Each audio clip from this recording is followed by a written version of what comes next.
Bapa kami saat ini kembali bersyukur untuk pagi ini. Di dalam kasih-Mu Engkau boleh memimpin kami tiba di tempat ini.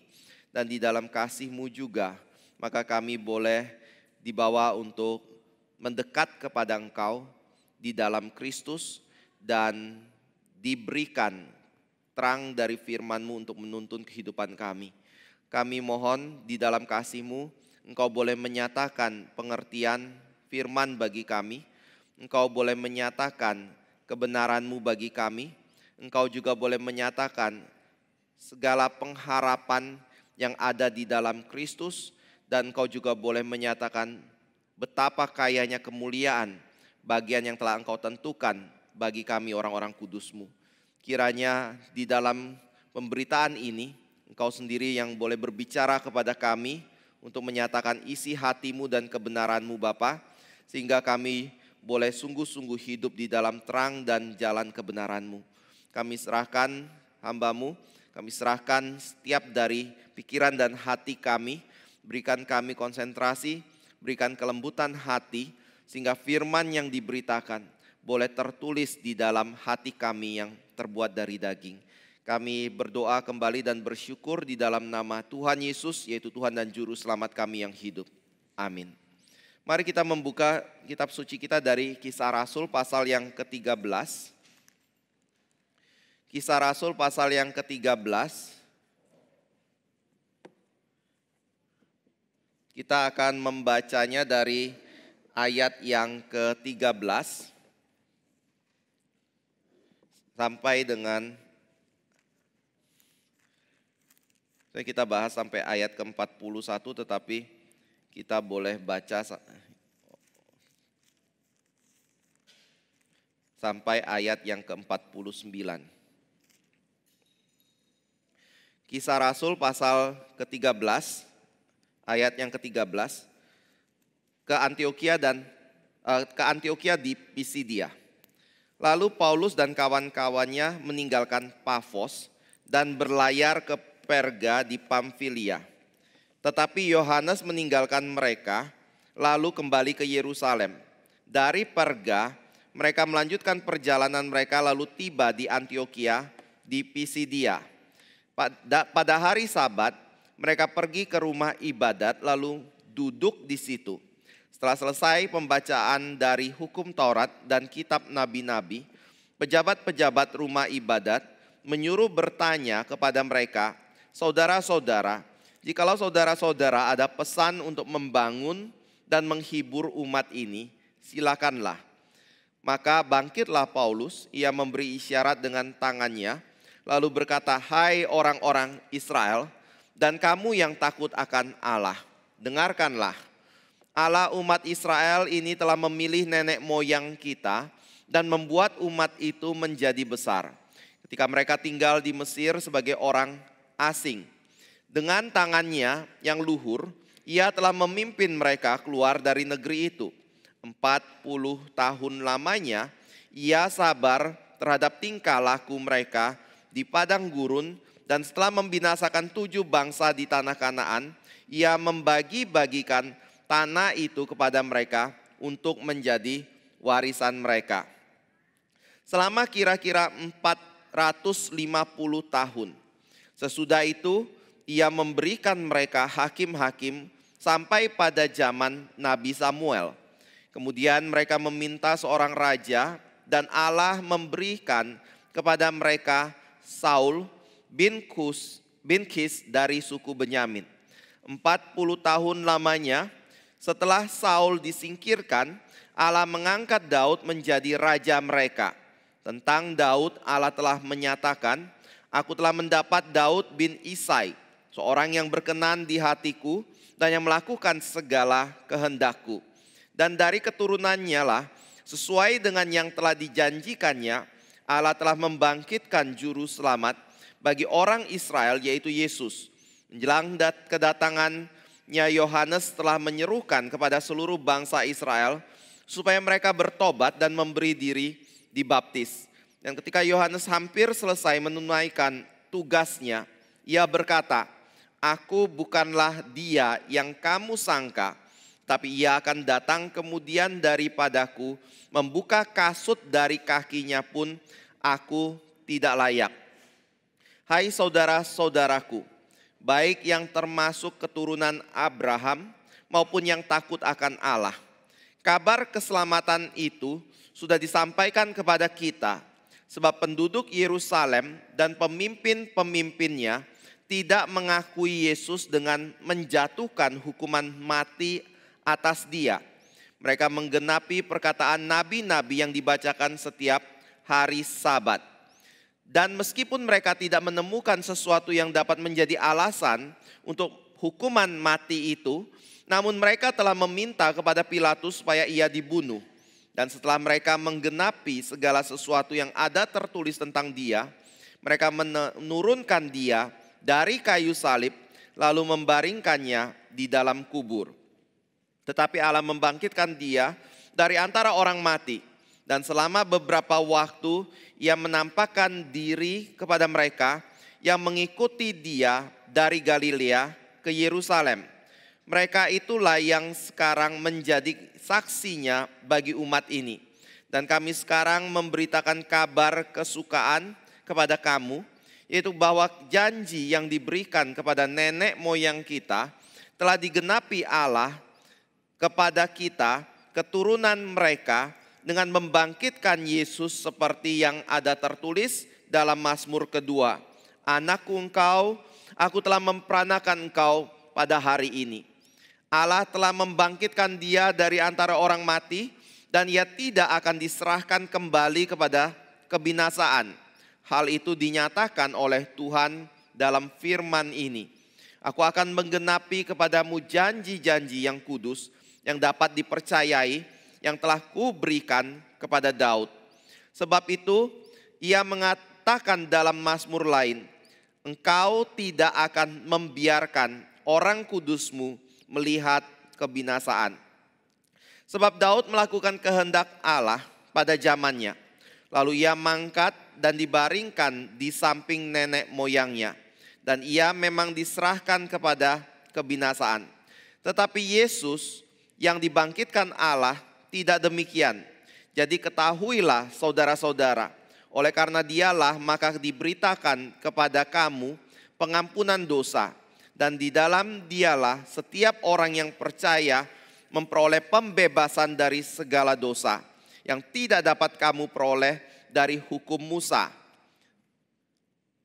Karena itu, waspadalah supaya jangan berlaku atas kamu apa yang telah dikatakan dalam kitab nabi-nabi. Ingatlah, hai kamu penghina-penghina, tercenganglah dan lenyaplah, sebab aku melakukan suatu pekerjaan dalam zamanmu, suatu pekerjaan yang tidak akan kamu percayai jika diceritakan kepadamu. Ketika Paulus dan Barnabas keluar, mereka diminta untuk berbicara tentang pokok itu pula pada hari Sabat berikutnya. Setelah selesai ibadah, banyak orang Yahudi dan penganut-penganut agama Yahudi yang takut akan Allah mengikuti Paulus dan Barnabas. Kedua rasul itu mengajar mereka dan menasihati supaya mereka tetap hidup di dalam kasih karunia Allah. Pada hari Sabat berikutnya, datanglah hampir seluruh kota itu berkumpul untuk mendengar firman Allah. Akan tetapi, ketika orang Yahudi melihat orang banyak itu, penuhlah mereka dengan iri hati. Dan sambil menghujat, mereka membantah apa yang dikatakan oleh Paulus. Tetapi dengan berani, Paulus dan Barnabas berkata, memang kepada kamu lah firman Allah harus diberitakan lebih dahulu. Tetapi kamu menolaknya dan menganggap dirimu tidak layak untuk beroleh hidup yang kekal. Karena itu kami berpaling kepada bangsa-bangsa lain. Sebab inilah yang diperintahkan kepada kami. Aku telah menentukan engkau menjadi terang bagi bangsa-bangsa yang tidak mengenal Allah, supaya engkau membawa keselamatan sampai ke ujung bumi. Dengar itu, bergembiralah semua orang yang tidak mengenal Allah, dan mereka memuliakan firman Tuhan, dan semua orang yang tentukan Allah untuk hidup yang kekal menjadi percaya. Lalu firman Tuhan disiarkan di seluruh daerah itu. Bapak Ibu Saudara yang kasih Tuhan, ayat 13 sampai dengan ayat yang ke-41. Ini merupakan satu khotbah yang pertama yang dicatat dari Rasul Paulus kepada bangsa-bangsa bukan Yahudi, atau kepada bangsa-bangsa Yahudi dan juga kepada bangsa bukan Yahudi. Dan Bapak Ibu tidak akan menemukan di bagian yang lain Paulus memberikan khotbah, atau Lukas mencatat khotbah Paulus dengan begitu lengkap.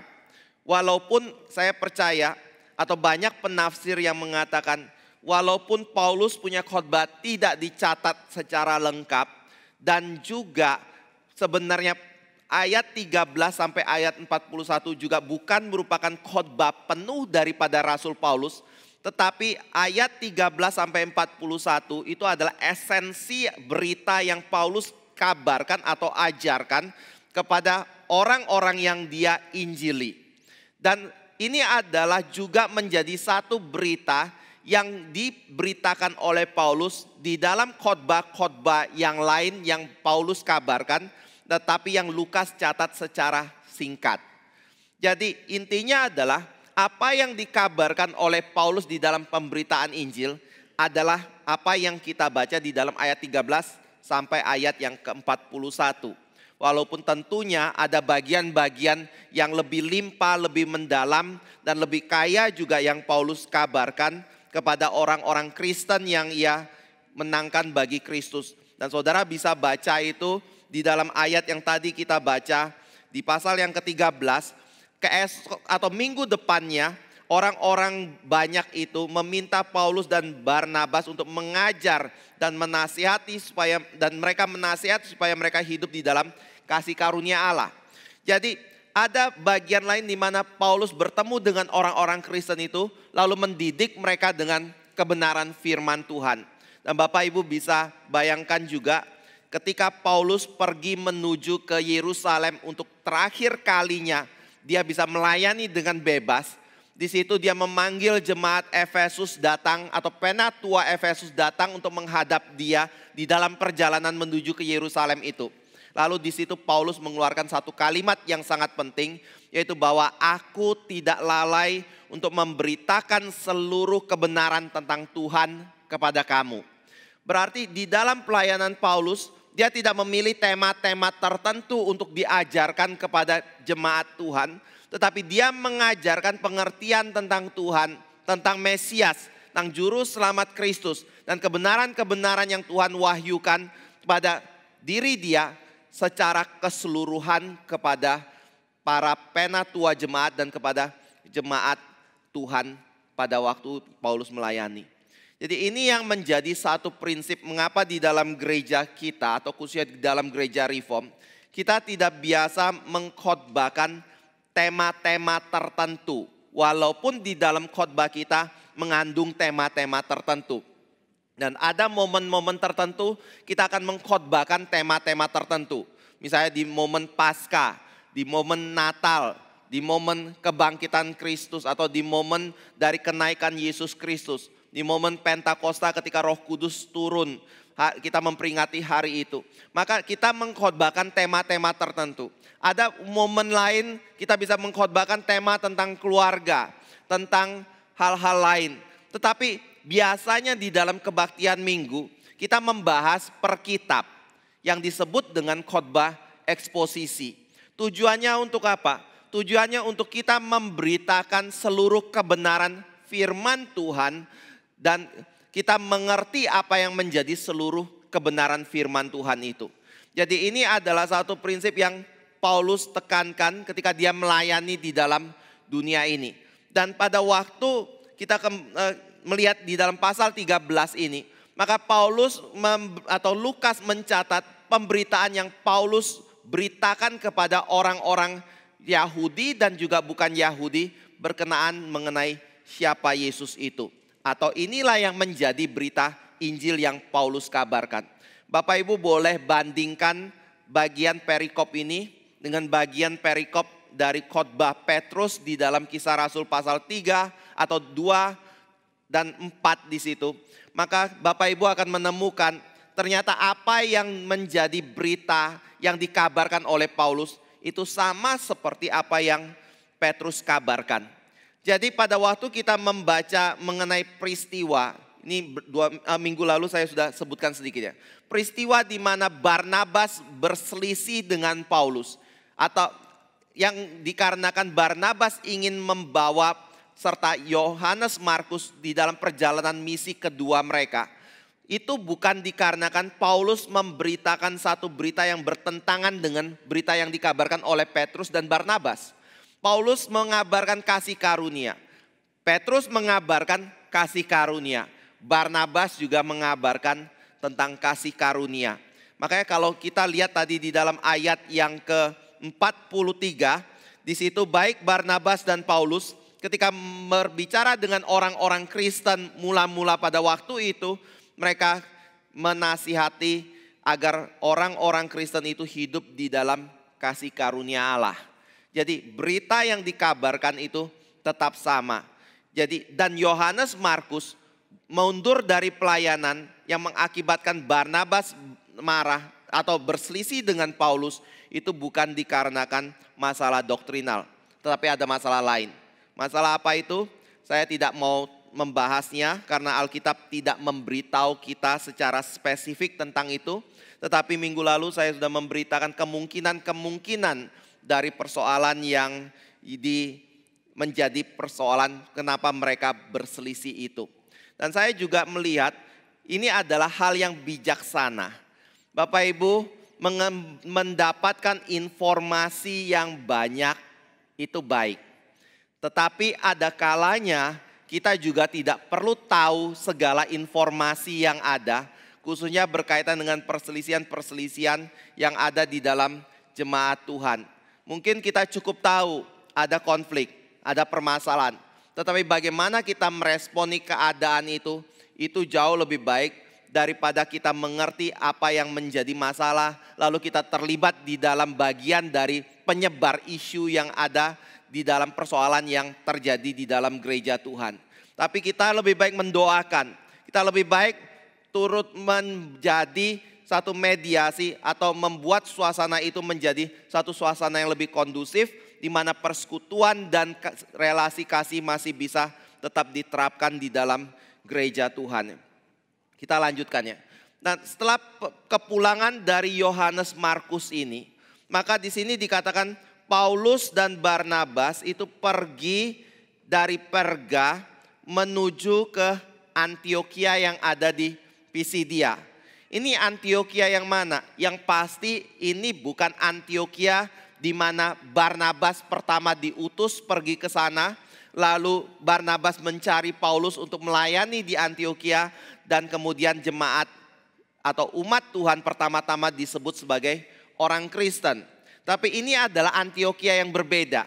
Ada yang mengatakan ini adalah wilayah Turki sekarang ini. Dan memang pada zaman itu ada banyak sekali kota yang dinamakan dengan Antiokhia. Karena ada satu tokoh besar yang suka sekali memberi nama Antiokhia kepada kota-kota yang dia kuasai. Jadi mereka pergi ke sana dan melayani di sana. Dan pada waktu itu kemana Paulus dan Barnabas pergi? Alkitab mencatat mereka masuk ke dalam rumah ibadat orang Yahudi, yaitu sinagoge. Saya nggak akan bahas ini lebih lanjut juga karena saya sudah menjelaskan kenapa Paulus masuk ke dalam sinagoge itu. Dan pada waktu Paulus masuk ke dalam sinagoge itu, di dalam kebiasaan orang Yahudi, ada satu tradisi, yaitu kalau orang yang datang itu adalah orang yang mungkin dipandang orang yang penting, orang yang mengerti firman Tuhan, maka mereka akan diminta untuk berbicara sepatah dua kata atau menyampaikan nasihat dan pengajaran firman kepada orang-orang Yahudi dan orang-orang bukan Yahudi yang berbakti di dalam sinagoge itu. Dan pada waktu Paulus dan Barnabas tiba di situ, mereka juga diminta untuk berbicara. Nah, apa yang mendorong mereka diminta untuk berbicara atau khususnya Paulus untuk berbicara? Mungkin Paulus datang ke situ lalu memperkenalkan diri dia sebagai murid Gamaliel, seorang tokoh Taurat atau Farisi yang sangat penting sekali di Yerusalem. Dan Paulus adalah seorang murid yang sangat penting dari Gamaliel ini. Maka kalau dia datang, itu adalah satu kesempatan yang baik, berkat yang besar. Misalnya ambil contoh, kalau pendeta Ivan datang ke Solo, kalau pendeta Antonius datang ke Solo. Kita nggak mungkin tidak meminta mereka untuk berbicara di tengah-tengah kita atau di dalam kepengurusan gereja. Karena ada pesan-pesan tertentu yang tentunya kita harapkan untuk mereka berbicara kepada diri kita. Nah, Paulus juga seperti itu, diminta untuk berbicara. Dan Paulus sebagai seorang yang sangat mengerti Taurat dan Injil, dia tidak melewatkan kesempatan untuk menyampaikan firman. Tapi kita tidak tahu ya, setelah Paulus berbicara, itu para penatua dari sinagoge menyesal enggak meminta Paulus untuk berbicara pada waktu itu. Karena apa yang Paulus katakan atau kesimpulan dari khotbah yang Paulus sampaikan itu pasti kemungkinan besar mengkagetkan para pemimpin dari rumah ibadat itu dan orang-orang Yahudi yang ada di dalam rumah ibadat itu. Nanti kita akan lihat apa yang menjadi kesimpulan yang Paulus sampaikan di dalam khotbahnya ini. Dan Bapak Ibu Saudara yang kasih Tuhan, kalau kita melihat kepada khotbah Paulus, maka kita akan menemukan ada hal yang luar biasa menarik sekali, yaitu berkaitan dengan apa? Yaitu berkaitan dengan penggenapan janji Tuhan kepada umat Allah. Itu yang menjadi esensi dari tema khotbah yang Paulus sampaikan. Bapak Ibu bisa lihat itu di dalam ayat yang ke-34, pasal yang ke-13. Allah telah membangkitkan dia dari antara orang mati. Ini sebenarnya banyak ya kalimat-kalimat seperti ini. Allah telah membangkitkan dia dari antara orang mati dan ia tidak akan diserahkan kembali kepada kebinasaan. Hal itu dinyatakan oleh Tuhan dalam firman ini. Aku akan menggenapi kepadamu janji-janji yang kudus yang dapat dipercayai yang telah kuberikan kepada Daud. Jadi apa yang menjadi esensi berita dari Paulus? Paulus ingin menekankan bahwa Allah di dalam membangun relasi dengan umatnya ada satu tujuan yang Tuhan ingin genapkan. Yaitu apa? Menggenapkan janji yang Tuhan pernah katakan kepada Raja Daud. Yaitu berkenaan dengan Mesias atau keturunan Daud yang akan lahir dan menjadi raja atas Israel dan seluruh atau segala bangsa di dalam dunia ini. Jadi ini yang menjadi berita yang Paulus sampaikan. Dan pada waktu kita melihat berita ini yang dipayungi dengan penggenapan janji itu, ada poin-poin penting lagi yang Paulus tekankan di dalam tema khotbahnya ini. Dan kita akan melihat itu secara lebih detail ya. Poin apa? Pertama adalah Tuhan Allah adalah Tuhan yang memberikan janjinya. Dan ketika dia memberikan janjinya kepada orang percaya, dia adalah Allah yang mengatur sejarah manusia demi supaya janji yang Tuhan berikan kepada manusia atau kepada umatnya itu digenapi di dalam dunia ini. Dan Bapak Ibu bisa melihat poin ini di dalam kalimat-kalimat yang senantiasa dimunculkan oleh Rasul Paulus. Misalnya Bapak Ibu boleh buka dari ayat yang ke-16. Itu awal mula dari sambutan yang Paulus berikan. Lalu ayat yang ke-17, Paulus memulai, Allah umat Israel ini telah memilih nenek moyang kita dan membuat umat itu menjadi besar ketika mereka tinggal di Mesir sebagai orang asing. Lalu dari situ dia mulai melanjutkan ke bagian lain, yaitu berkenaan dengan pimpinan Tuhan yang memimpin Israel keluar dari Mesir. Tetapi yang saya mau ajak Bapak Ibu lihat adalah kalimat di mana Allah muncul. Allah memimpin mereka. Allah memilih mereka. Kemudian Allah memberikan kepada mereka. Itu adalah kalimat yang sering kali muncul di dalam khotbah Rasul Paulus. Jadi kenapa Paulus menekankan hal ini? Paulus ingin mengatakan bahwa ketika Tuhan menjanjikan Yesus Kristus ada di dalam dunia ini, terlahir di dalam dunia ini, maka kelahiran Yesus Kristus itu bukan sesuatu yang terjadi secara kebetulan. Tetapi ini adalah satu peristiwa yang terjadi di dalam rencana Tuhan, di dalam pengaturan yang Tuhan berikan kepada umatnya. atau kepada seluruh manusia. Dan Bapak Ibu bisa melihat bagaimana cara Paulus menyampaikan hal ini. Pertama-tama adalah Paulus mengatakan, hai Israel, atau hai orang-orang yang Yahudi dan takut akan Allah. Coba lihat dari mana keberadaan pekerjaan Tuhan yang pertama itu. Yaitu dari awal mula Tuhan memilih nenek moyang kita dan membuat umat itu menjadi besar. Tetapi kemudian mereka tinggal di Mesir sebagai orang asing. Lalu apa yang kemudian terjadi? Tuhan yang sama ini kemudian memanggil mereka keluar dari Mesir. Lalu memimpin mereka masuk ke dalam tanah perjanjian. Dan berapa lama mereka dari tanah Mesir masuk ke dalam tanah perjanjian? 450 tahun. Mengapa 450 tahun? Karena 400 tahun kira-kira adalah masa di mana mereka diperbudak. 40 tahun adalah masa mereka mengembara di padang gurun. Lalu 10 tahun adalah masa mereka tinggal di tanah perjanjian. Jadi itu Paulus berkata, engkau keluar dari Mesir, masuk ke dalam tanah perjanjian, tinggal di dalam tanah perjanjian, itu memakan waktu 450 tahun. Dan pada waktu engkau ada di dalam tanah perjanjian, apa yang terjadi? Tuhan memberikan hakim-hakim untuk memimpin bangsa Israel. Dan hakim terakhir itu adalah Nabi Samuel yang memimpin Israel. Lalu setelah itu apa yang terjadi? Ada Saul yang dipilih untuk menjadi raja. Tetapi mengapa Saul bisa duduk sebagai seorang raja yang memerintah Israel? Satu sisi Alkitab berkata bahwa orang-orang Israel tidak puas dengan kepemimpinan anak-anak dari Samuel. Itu sebabnya mereka mengatakan kami ingin raja. Tetapi pada waktu Samuel marah, Tuhan berkata kepada Samuel, tenang Samuel, engkau gak usah marah. Karena mereka tidak marah kepada engkau. Mereka tidak menolak engkau. Yang mereka tolak itu adalah aku atau Tuhan sendiri. Tetapi pada waktu Tuhan ditolak oleh Israel dengan cara meminta seorang raja. Padahal Tuhan sedang ingin menyediakan seorang raja dari keturunan Daud seperti itu. Tuhan izinkan mereka memiliki seorang raja.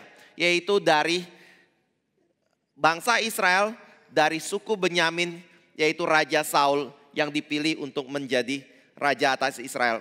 Tapi keberadaan Raja Israel itu apakah sesuatu yang di luar daripada pimpinan Tuhan?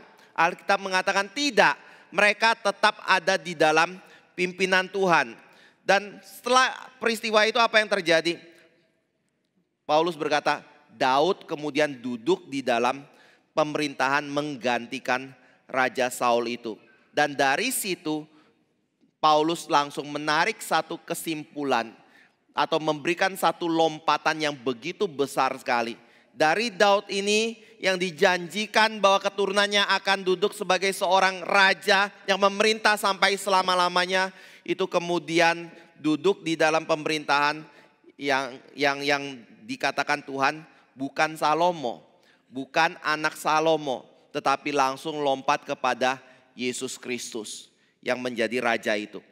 Jadi pada waktu itu mengapa Tuhan langsung lompat kepada Yesus Kristus? Karena Tuhan atau Paulus mau menunjukkan bahwa apa yang dijanjikan Tuhan itu digenapi di dalam Yesus Kristus.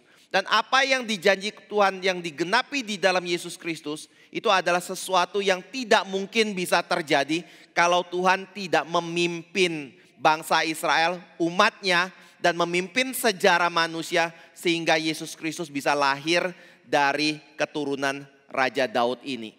Jadi Bapak Ibu Saudara yang kasih Tuhan, ini adalah salah satu kebenaran yang kitab suci nyatakan bagi kita ya. Yang Paulus nyatakan kepada orang-orang Yahudi di Antioquia itu dan juga kepada diri kita yang membaca hari ini. Yaitu apa? Selama ini kita berkata Tuhan mengatur sejarah, Tuhan Maha Kuasa, Tuhan memiliki kemampuan untuk memimpin sejarah di dalam dunia ini. Segala sesuatu tidak ada yang terjadi di luar dari kehendak Tuhan. Buktinya apa? Buktinya ini. Paulus tunjuk secara jelas sekali. Kalau bukan Tuhan yang memimpin satu persatu peristiwa mulai dari Abraham sampai Yesus Kristus, maka tidak mungkin Yesus Kristus bisa lahir di dalam dunia ini. Persis dengan nubuat-nubuat yang Tuhan berikan kepada umatnya di dalam kitab suci. Jadi Bapak Ibu Saudara yang kasih Tuhan, ketika kita membaca bagian ini kita boleh dibawa untuk mengerti satu hal. Hidup manusia ada di dalam pimpinan Tuhan. Hidup manusia yang ada di dalam pimpinan Tuhan itu bukan hanya urusan masalah yang besar-besar. Tetapi masalah detail-detail yang terjadi di dalam hidup manusia yang kita seringkali lihat sebagai sesuatu yang merupakan kebetulan demi kebetulan, itu pun sebenarnya adalah kebenaran yang Tuhan sedang kerjakan di dalam sejarah manusia. Apa yang kita temukan hari-hari, kita sebut hoki, kita sebut wah ini adalah kesempatan, ini adalah satu peluang, ini adalah satu kemungkinan. Ya, ini adalah satu kemungkinan yang terwujud di dalam kehidupan kita. Semua itu Alkitab katakan kalau bukan Tuhan yang berikan, maka hal itu tidak mungkin terjadi di dalam kehidupan kita. Dan saya sendiri percaya apa yang Alkitab katakan setia di dalam perkara kecil, baru kita bisa setia di dalam perkara besar. Itu adalah prinsip yang Tuhan sendiri lakukan dan pegang atau kerjakan. Baru apa yang menjadi pekerjaan Tuhan yang besar bisa terjadi di dalam dunia ini. Kita seringkali berpikir menjadi orang yang penting itu adalah orang yang mengerjakan pekerjaan besar. Ya betul sih.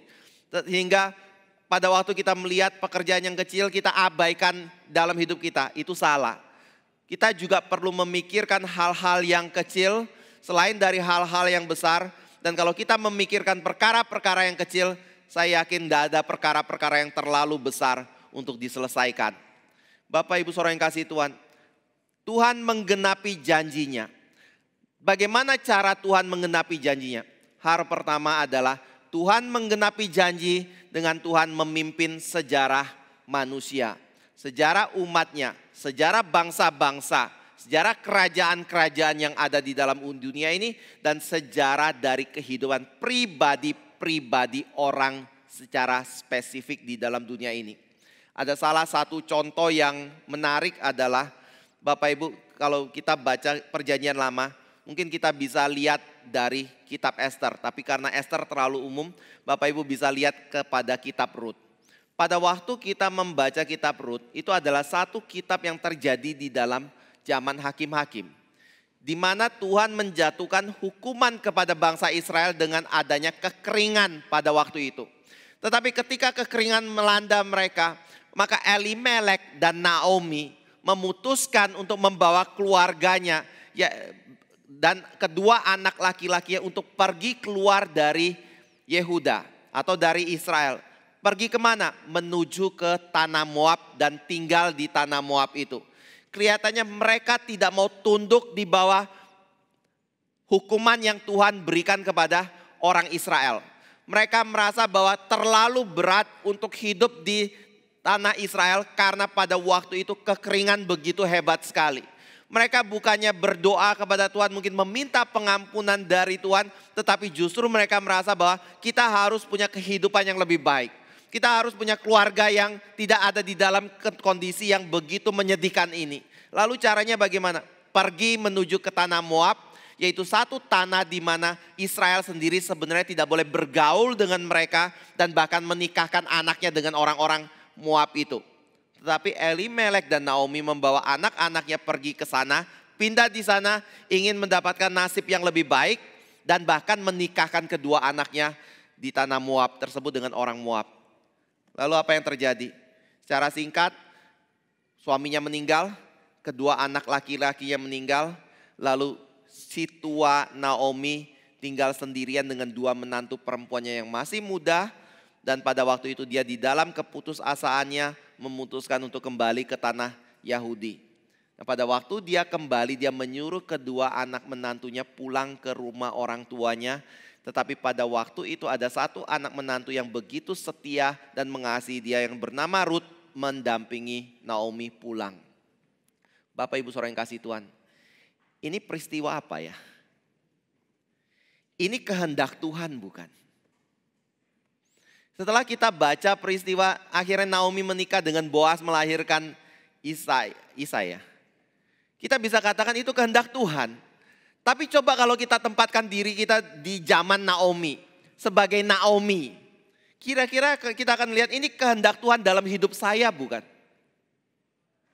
Naomi bilang, ya betul kehendak Tuhan mungkin, tapi bukan kehendak yang baik karena Tuhan sedang mengacungkan tangannya kepada diriku.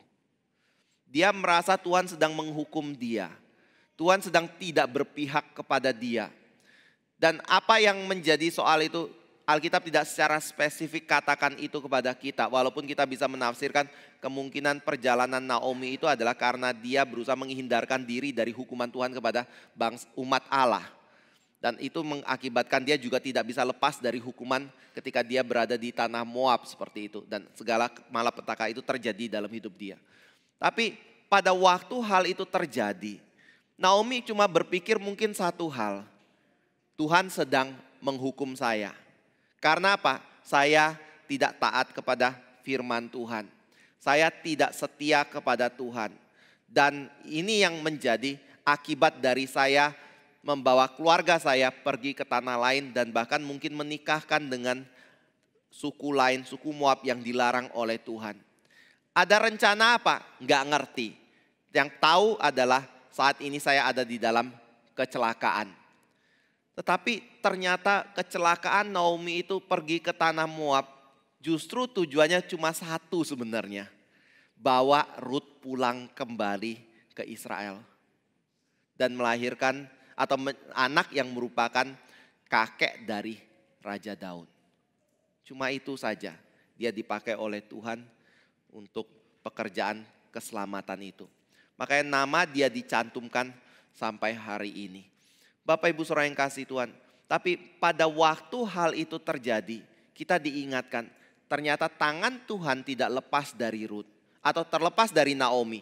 Dan tetap memimpin Naomi membawa Rut pulang ke dalam tanah perjanjian. Bertemu dengan Boas. Dan akhirnya melahirkan anak dari Boas dan Rut. Jadi ini menunjukkan ada pemeliharaan Tuhan di dalam detail hidup pribadi demi pribadi yang manusia lalui di dalam hidup dia. Yang kedua adalah pada waktu Tuhan menggenapkan janjinya kepada umatnya. Di situ Tuhan bekerja untuk menggenapkan janji itu melalui manusia yang disebut sebagai umat Allah. Nah pada waktu kita berbicara siapa orang yang mendapatkan satu berkat yang begitu besar sekali untuk bisa dipakai oleh Tuhan menggenapi janji Tuhan itu. Jawabannya adalah bukan siapa-siapa. Kita seringkali mungkin berpikir, oh Abraham dipanggil oleh Tuhan menjadi bapa dari segala orang yang percaya. Karena dia memang memiliki iman yang begitu luar biasa. Dia adalah orang yang beribadah kepada Tuhan. Tetapi Bapak Ibu Saudara yang kasih Tuhan, Paulus berkata, bukan. Kenapa Abraham bisa dipilih oleh Tuhan, bisa menjadi bapa dari Ishak, dari Yakub, dari seluruh bangsa Israel seperti itu. Alkitab mengatakan karena Allah telah memilih dia. Dan pada waktu dikatakan Allah memilih dia, pengertian memilih yang dipakai oleh kitab suci itu bukan karena ada satu kualitas yang baik di dalam diri Abraham. Yang membuat Allah menengok kepada Abraham lalu memilih Abraham menjadi bapa orang beriman. Atau bapa orang yang merupakan umat Allah.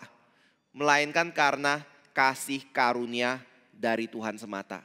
Saudara bisa lihat prinsip ini di dalam Yosua pasal 24. Di dalam Yosua pasal 24 itu dikatakan nenek moyang Israel itu bukan orang yang beribadah kepada Tuhan. Dan siapa yang dikatakan sebagai nenek moyang orang Israel? Salah satunya adalah Bapak Abraham yang dipanggil keluar dari Ur Kasdim. Dia juga adalah seorang yang sebelumnya menyembah berhala. Tetapi Tuhan kemudian memanggil dia keluar dari Ur Kasdim itu. Jadi atas dasar apa Tuhan memilih Bapak Abraham? Bukan karena Bapak Abraham orang yang sangat percaya sehingga Tuhan memilih dia. Tetapi karena Bapak Abraham adalah orang yang mendapatkan kasih karunia dari Tuhan Allah. Lalu Paulus demi untuk menegaskan ini, dia kemudian membawa kita masuk ke dalam bagian yang lain, yaitu berbicara tentang orang Israel. Orang Israel adalah orang yang tetap dipilih oleh Tuhan karena janjinya kepada Abraham. Lalu pada waktu itu mereka ada di dalam keadaan yang diperbudak. Apa yang membuat mereka keluar dari perbudakan itu? Yaitu Tuhan yang memimpin mereka keluar dari perbudakan berdasarkan janji Tuhan kepada Abraham. Lalu pada waktu mereka ada di dalam perbudakan sampai padang gurun dan sampai kepada tanah perjanjian, apakah mereka adalah orang-orang yang berkenan di hadapan Tuhan? Orang-orang yang layak untuk menjadi umat Allah di hadapan Tuhan? Paulus bilang tidak. Tetapi Paulus berkata bahwa Tuhan yang telah memimpin mereka keluar dari perbudakan di Mesir adalah Tuhan yang sabar terhadap tingkah laku mereka di padang gurun. Bapak Ibu bisa lihat itu di dalam ayat yang ke-18. 40 tahun lamanya ia sabar terhadap tingkah laku mereka di padang gurun. Berarti mereka selama di padang gurun, mereka ada di dalam kondisi yang menyangkali Tuhan dan tidak percaya kepada Tuhan, sehingga Tuhan harus bersabar kepada diri mereka. Di Jogja, di pengurus pemuda, kita ada bahas buku dari Thomas Watson, yaitu namanya All Things for Good, judulnya. Segala sesuatu adalah untuk kebaikan. Bapak Ibu boleh baca buku itu, buku yang sangat bagus sekali ya. Di situ menjelaskan bagaimana Tuhan bekerja di dalam segala sesuatu untuk mendatangkan kebaikan bagi umatnya. Dan salah satu sarana yang Tuhan gunakan untuk mendatangkan kebaikan bagi umatnya itu adalah penderitaan. Jadi buku itu jelaskan ada 10 poin bagaimana penderitaan bisa menjadi sesuatu yang baik bagi kehidupan umatnya. Sangat mendalam sekali. Satu persatu dibahas seperti itu. Dan penderitaan juga bagian dari pencobaan. Lalu ada satu pemuda yang tanya kepada saya, Pak Dawis, kenapa ya Tuhan itu selalu mencobai atau menguji manusia? Saya pakai pencobaan itu karena kata menguji dan mencoba itu memiliki bahasa Yunani yang sama. Walaupun di Yakobus bilang Tuhan tidak mencobai siapapun dan kita tidak boleh berkata Tuhan mencobai siapapun. Tetapi Tuhan mengizinkan pencobaan dialami oleh umat Allah. Atau Tuhan memberikan ujian kepada umat Allah. Dia tanya, kenapa ya Tuhan selalu memberikan ujian itu kepada kita? Kok enggak sekali-sekali Tuhan yang diuji? Pernah pikir seperti itu Bapak Ibu? Kok bukan Tuhan yang diuji, tapi Tuhan selalu memberi ujian kepada diri kita. Ya, saya enggak jawab secara spesifik, cuma saya ngomong kayak gitu. Gini, pertama, kalau engkau bicara sebagai mahasiswa, berani enggak bicara ke dosenmu kayak gini? Pak, Ibu dosen, enak sekali ya jadi dosen. Selalu kasih ujian kepada kami. Sekali-sekali Bapak Ibu yang diuji dong, saya bilang. Dosen pasti marah mungkin, atau dia bilang ini anak kurang ajar ya. Kamu belajar dari saya. Kenapa sekarang kamu mau menguji-nguji saya kayak gitu?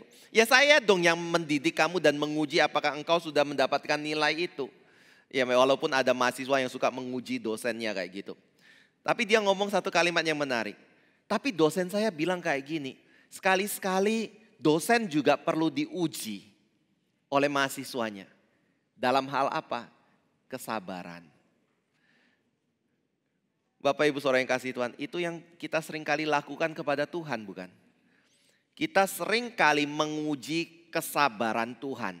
Dan ini yang terjadi kepada bangsa Israel dalam relasinya dengan Tuhan selama 40 tahun di padang gurun itu.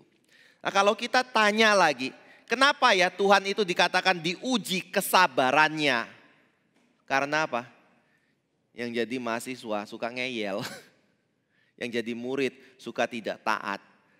Dan tidak percaya kepada pengajaran yang diajarkan oleh dosennya. Makanya dosennya perlu sabar. Sabar sekali menghadapi murid itu. Dan itu yang terjadi. Jadi pada waktu kita berkata, apa yang mendasari Tuhan itu melepaskan Israel dari tanah perjanjian? Bukan karena umat Israel itu setia dan taat menjalankan hukum Tuhan. Tetapi karena kasih karunia kembali. Dan ketika di padang gurun itu menjadi bukti bahwa mereka dibebaskan dari Mesir karena kasih karunia Tuhan Allah. Mengapa? Sepanjang 40 tahun mereka menguji kesabaran dari Tuhan Allah. Walaupun ada terjemahan lain di sini, yaitu Tuhan Allah menatang mereka atau merawat mereka selama 40 tahun. Itu adalah pengertian atau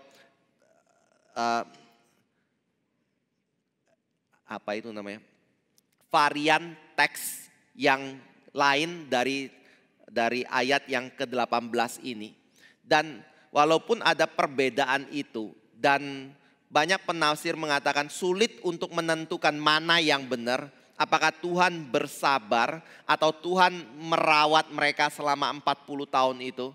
Tetapi ada satu kesimpulan yang kita bisa tarik kalau kita baca kitab Keluaran.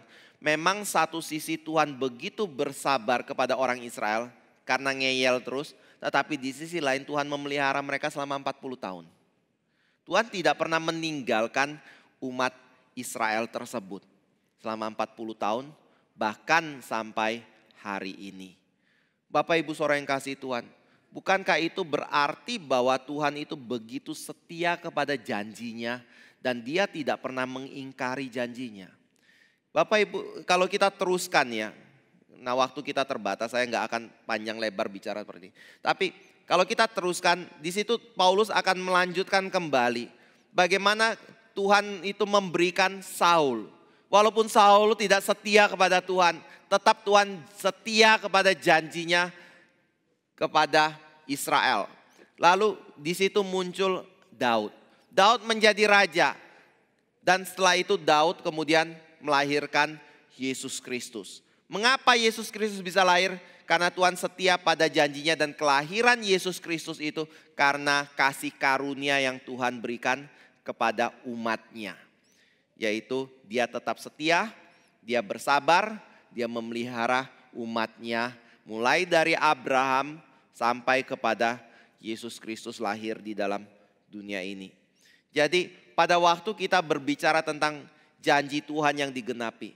Pertama, mengapa janji Tuhan itu bisa digenapi? Karena Tuhan memimpin sejarah. Yang kedua adalah karena Tuhan memberikan kasih karunia-Nya kepada umatnya. Nah pada waktu kita berbicara tentang kasih karunia yang Tuhan berikan kepada umatnya, Bapak Ibu jangan melihat bahwa itu adalah karena ada satu kebaikan, satu kualitas yang dimiliki oleh umatnya. Tetapi semua itu adalah karena kasih karunia yang Tuhan berikan berdasarkan kedaulatan Tuhan sendiri. Jadi kenapa Abraham dipilih? Semua bangsa yang lain itu adalah bangsa yang berdosa, bukan? Bukankah Abraham sendiri turut menyembah berhala? Lalu mengapa Abraham dipilih? Sedangkan bangsa yang lain atau tetangganya, keluarganya tidak ada yang dipilih oleh Tuhan Allah.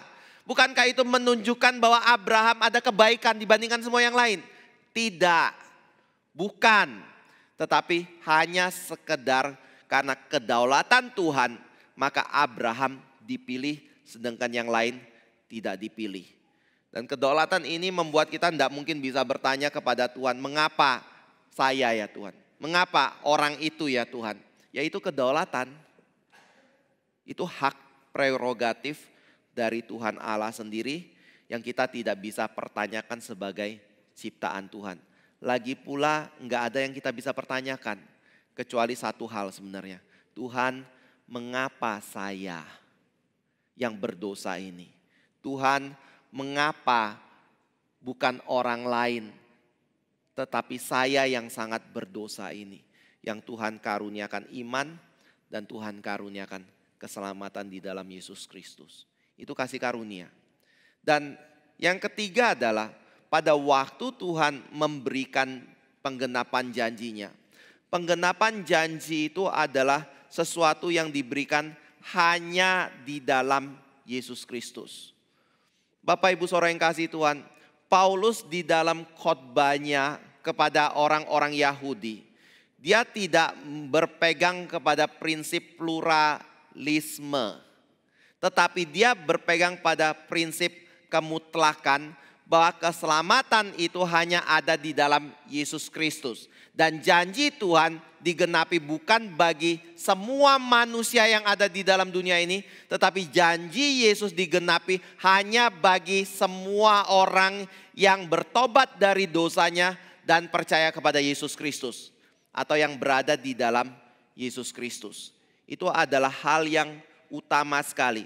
Makanya ketika Bapak Ibu melihat ke dalam khotbah dari Paulus ini, dia mengajak kita untuk melihat bahwa setelah Daud itu langsung kepada Yesus Kristus, dan kata Yesus yang digunakan itu secara spesifik merujuk kepada satu-satunya pribadi yang adalah Yesus Kristus. Itu adalah penggenapan janji Tuhan kepada umatnya, atau keselamatan yang Tuhan berikan kepada umatnya. Jadi dengan kata lain Paulus mau mengatakan tidak ada jalan lain. Jalan itu hanya satu. Kalau engkau ingin hidup di dalam kasih karunia Tuhan, engkau tidak bisa datang melalui pribadi-pribadi yang menjadi pemimpin agama yang ada di dalam dunia ini, yang berbeda dari Yesus Kristus. Tapi engkau harus datang kepada satu pribadi yang namanya Yesus Kristus, dan hanya melalui diri Dia, karena Tuhan di dalam sejarah dunia ini bekerja melalui semua umat Allah untuk apa? Untuk satu hal, melahirkan Yesus Kristus di dalam dunia ini. Jadi Yesus memang ada di dalam rencana Allah sejak dalam kekekalan. Itu di dalam Efesus dikatakan seperti itu. Dan Dia lahir di dalam dunia demi untuk menggenapi rencana Allah yang kekal itu. Dan di dalam penggenapan itu ada satu kehidupan yang kekal yang Tuhan berikan kepada manusia yang berdosa. Nah Bapak Ibu Saudara yang kasih Tuhan, bukan sampai di situ saja.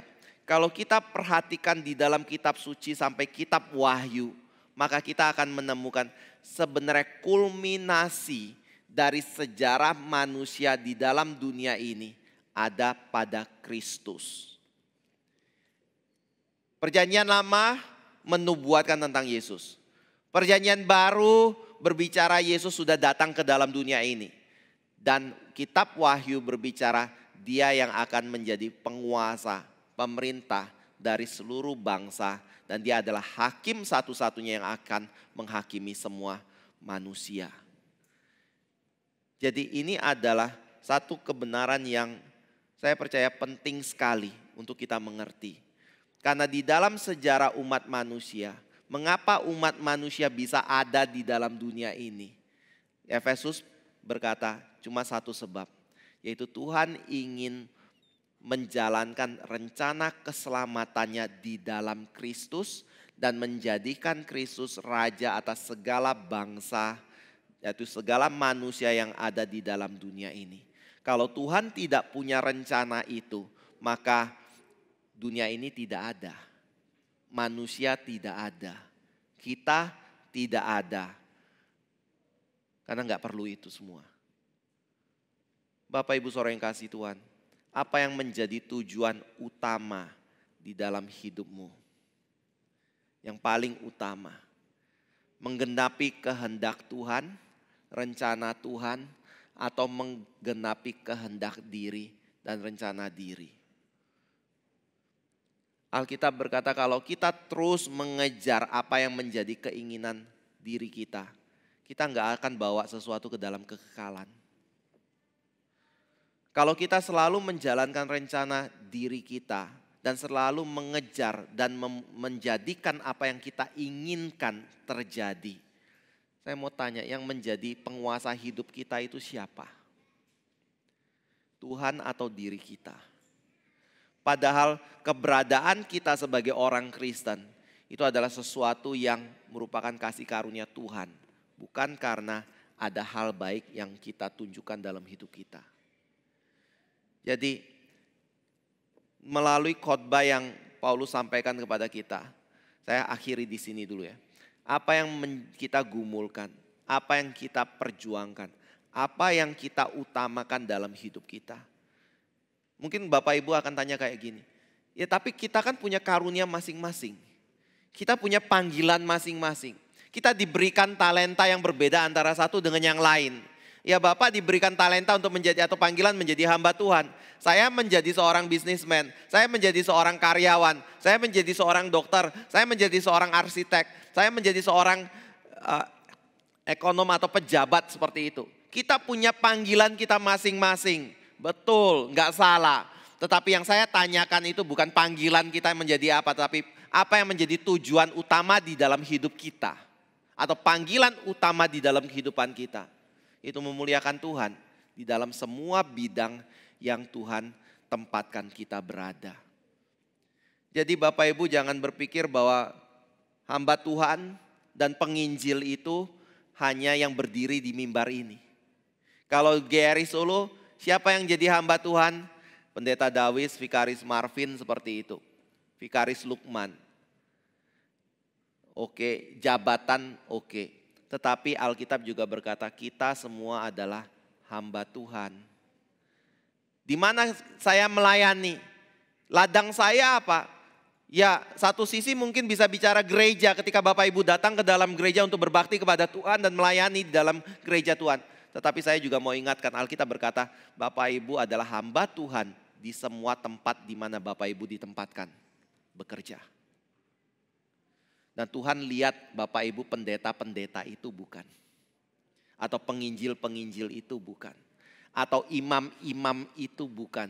Yang membawa orang datang kepada Allah atau Kristus melalui kehidupan kita yang percaya kepada Kristus. Jadi ingat, kulminasi hidup di dalam sejarah manusia itu bukan pada kerajaanku yang didirikan, tetapi kerajaan Kristus yang ditegakkan di dalam dunia ini. Kulminasi dari sejarah dunia ini itu adalah kehendak Tuhan digenapi, bukan kehendak saya yang digenapi. Tapi kalau kehendak kita sinkron dengan kehendak Tuhan, maka di situ kita akan ada di dalam kekekalan. Dan apa yang kita kerjakan itu menjadi sesuatu yang tidak sia-sia. Bapak Ibu saudara yang kasih Tuhan, saya ambil contoh satu hal ya. Pada waktu Yohanes Pembaptis hidup, dia hidup di zaman Raja Herodes. Dari sisi jabatan, siapa orang yang penting pada waktu itu? Raja Herodes atau Yohanes Pembaptis? Raja Herodes duduk di istana, punya segala gemerlap dunia ini. Kekayaan, perempuan, kekuasaan, dan bahkan orang-orang mendengarkan diri dia. Dan takut kepada dia. Yohanes siapa? Yohanes bukan siapa-siapa. Dia nggak punya rumah, dia nggak punya pakaian, mungkin pakaiannya cuma satu itu atau dua setel kayak gitu, yaitu dari bulu domba kayak gitu. Yang lainnya nggak ada. Dan dia makannya dari belalang. Yaitu dia pungut petik mungkin di padang gurun untuk dia bisa makan dan bertahan hidup dan madu hutan. Tetapi Bapak Ibu saudara yang kasih Tuhan, saya mau tanya, siapa yang paling diingat sampai hari ini?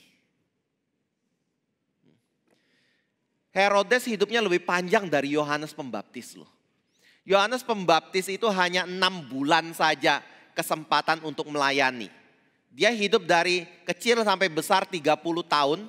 Setelah itu dia punya kesempatan hanya 6 bulan setelah dia dari usia 30. Berarti dia cuma melayani selama 30 tahun 6 bulan. Bukan 36 tahun 6 bulan. Dia cuma hidup sampai usia 30 tahun lebih 6 bulan dan dia melayani hanya selama 6 bulan itu. Tadi pertanyaan saya, siapa yang lebih dikenang sampai hari ini? Yohanes Pembaptis. Siapa yang perkataannya selalu diulang-ulang sampai hari ini dan jutaan orang, bukan jutaan, mungkin miliaran orang mendengarnya? Siapa? Ada yang pernah dengar perkataan Herodes. Ada yang mengatakan ini pengajaran yang luar biasa sekali dari Herodes. Ini harus kita pegang dan kita lakukan. Enggak ada. Tetapi Yohanes Pembaptis yang masa hidupnya hanya sebentar, mati muda. Masa pelayanannya cuma 6 bulan. Sampai 2000 tahun kemudian, saya percaya sampai Yesus Kristus datang kembali, tetap akan diperdengarkan khotbahnya. Karena yang dia dikhotbahkan adalah kebenaran Tuhan. Nah, kalau kita ingin menjadi orang yang memberkati banyak orang, kalau kita ingin nama kita dikenang sampai selama-lamanya seperti itu. Kalau kita ingin pengaruh kita yang baik itu tetap dikenang dan tidak sirna oleh waktu dan ada di hadapan Tuhan sampai selama-lamanya, lakukan kehendak Tuhan. Perkataan Tuhan. Tinggikan Kristus, maka saudara akan menuai semua berkat yang Tuhan janjikan dan saudara akan diingat Tuhan sampai selama-lamanya dan ada di hadapan Tuhan sampai selama-lamanya. Nah, orang-orang yang berjumpa dengan saudara akan mensyukuri pernah hidup dan bertemu dengan seorang yang namanya misalnya Dawis, yang namanya misalnya Vikaris Marvin, yang namanya misalnya Bu Leni, namanya Pak Pinghok dan yang lain-lainnya. Ada, karena mereka tahu ini adalah umat Tuhan yang membawa aku hidup di dalam kebenaran dan takut akan Tuhan. Dan hidup di dalam kekekalan. Kiranya kita boleh sungguh-sungguh menyadari kebenaran ini. Mengerti bahwa hal utama itu adalah Kristus. Dan hal itu diterima berdasarkan kasih karunia. Saya nggak akan lanjutkan, ada poin lain yang tetap dibahas oleh Paulus di sini, tapi kita akan lanjutkan di dalam pertemuan berikutnya ya. Mari kita masuk dalam doa. Bapa, kami sungguh bersyukur untuk firman yang boleh Engkau berikan. Kami sungguh rindu, kami boleh memiliki hidup berdasarkan kasih karunia yang Tuhan berikan dalam kehidupan kami. Kami sungguh bersyukur untuk diingatkan kembali bahwa kulminasi dari sejarah ini adalah bukan apa yang kami lakukan, bukan apa yang dikerjakan oleh iblis, tetapi adalah Kristus sendiri. Engkau adalah Tuhan, penebus dan juga hakim dan raja di atas segala bangsa. Dan kiranya hal ini boleh menjadi satu kebenaran yang senantiasa kami nyatakan di dalam kehidupan kami yang menundukkan diri di bawah pimpinan dan kebenaran Tuhan. Tolong Tuhan bawa kami untuk makin jelas melihat akan kebenaran ini dan tolong kami untuk memiliki satu kehidupan yang sungguh-sungguh sepadan dengan iman dan panggilan kami. Dalam nama Tuhan Yesus yaitu Tuhan dan Juru Selamat kami yang hidup, kami telah berdoa. Amin.